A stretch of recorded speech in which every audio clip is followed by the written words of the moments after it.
Pokemon fans, Fargema 101 here with another Pokemon ShowDown Shenanigans match for you. Today we're going up against Troublelord on random battles on ShowDown. We'll jump straight into this one for you guys.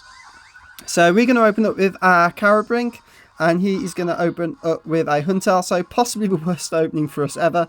Well, it could have been worse on random battles, I suppose. We're not staying in, we're just going to switch straight back out. We're going to go into Gastrodon predicting the water type move because we are Storm Drain.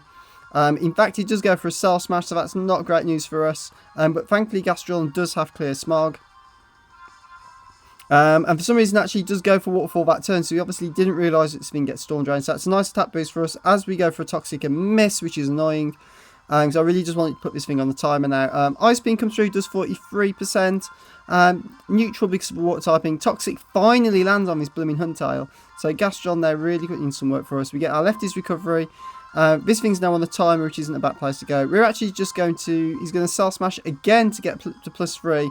But we actually make the right play here and just go for a recover, get all our health back up. And then next turn, we're going to let another turn of toxic damage build up here. As he goes for a Sucker Punch, which does a nice big chunk of damage to us.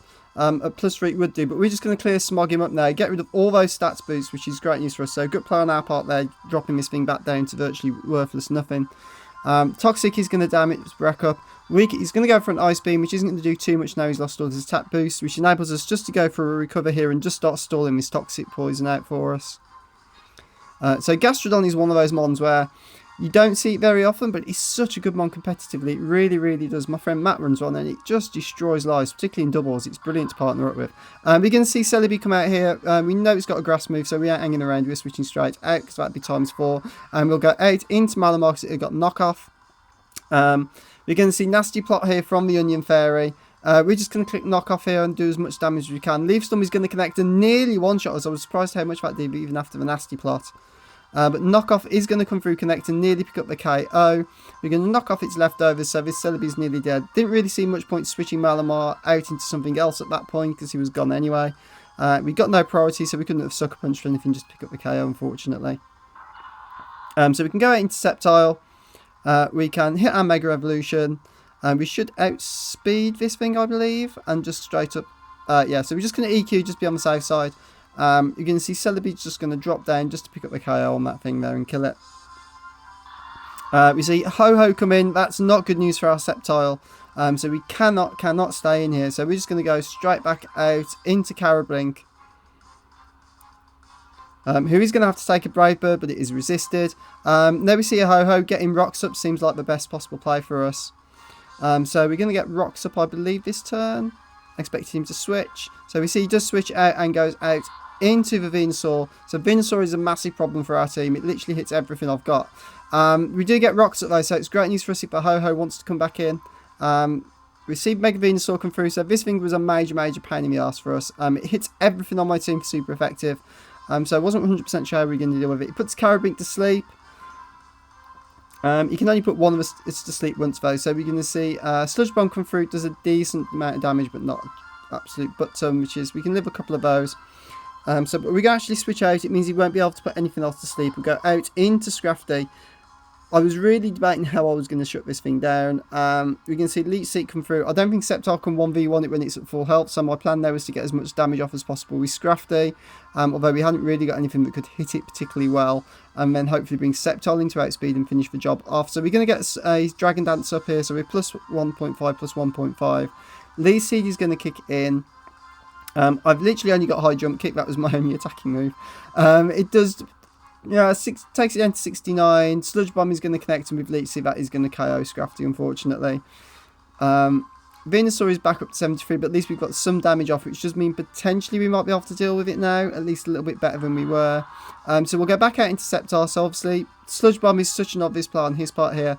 We're just going to Outrage, get as much damage off as possible. I'm hoping we can live one Sludge Bomb off this thing, which we do just on 10%. Outrage should pick up the KO as much as it did last time around, which it does. So, although our Sceptile is now really low, that Venusaur hit everything that I've got. So, that was a big threat out the way. Wish Cash is going to come in here. So, Wish Cash is always potentially an issue. But Outrage does a nice chunk of damage to it before we get the confusion hacks kick in. We're just going to stay in and get KO'd. There's no point switching out at all that turn. We just wanted to get damage off on this Wish Cash. So we can go out into Theon here. So, not really sure what this thing wants to do. We're going to Ice Beam it up. It does nothing, literally absolutely nothing. This thing is going to EQ, does 48, takes us to 52. So I did figure I could live one more and re-out speed. So what we're actually going to do is set the rain up this turn, because this thing is Life Orb, so it's losing energy every time it attacks. We'll live another Earthquake. That takes it down into its KO itself range. And we'll rest this turn, because we outspeed, get all our health back, which is great news for us. And then Hydration should wake us up. So yeah, he's going to Zen Headbutt. He's going to KO himself nicely for us, which is great. And then Hydration should wake us up this turn. There we go. So Hydration kicks in. So that was a nice little play on our part there. It was close on whether we were going to live that EQ or not, but it was definitely worth the risk then. That's probably pulled a bit of momentum back in our favour. Tornadus is going to come in and whirlwind. It's going to do a load of damage to Fiona and get the confusion. I'm hoping we can break through the confusion and land this Ice Beam. We do, and we score a crit. I don't think the crit mattered. It is weak to it, so should have popped it up after taking Stealth Rock damage. We can see Ho-Ho come in here.